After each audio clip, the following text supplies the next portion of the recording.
Hi everyone, আজকে হচ্ছে হোলির দিন। তোমাদের সঙ্গে এই ব্লগটা একটু দেরিতেই শেয়ার করছি।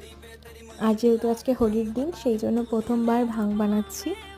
যদিও পুরো ঠিকঠাক করতে পারিনি, তাও চেষ্টা করেছিলাম। আর অনেকের জন্য বানাচ্ছিলাম, তাই অনেকটা পরিমাণই বানানো স্টার্ট করেছিলাম।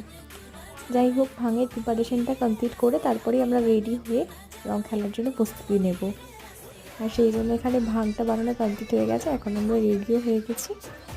আর পিসি শাশুড়ি বাড়ি আমার বাড়িতে সবাইকে প্রণাম করে এসে আমরা রং খেলা স্টার্ট করে দিয়েছি। আর যেহেতু গান চলছিল, তাই একটু নাচানাচি করে নিচ্ছিলাম। আর এখানে সবাই মিলে রং খেলে নিয়েছে অলরেডি। আমাদের মুখ দেখেই বুঝতে পারছো যে আমরা কী পরিমাণ রং খেলেছি এবার। আর তারপরে আমাদের মুখের অবস্থাগুলো জাস্ট দেখো কী হয়েছিল। যাই হোক, তারপরে আমরা রং খেলা কমপ্লিট করলাম। আর পাশের বাড়িতে পুজোর নেমন্তন্ন ছিল, ওই জন্য আমরা সেখানে সবাই প্রসাদ খেতে গেছিলাম। টাটা।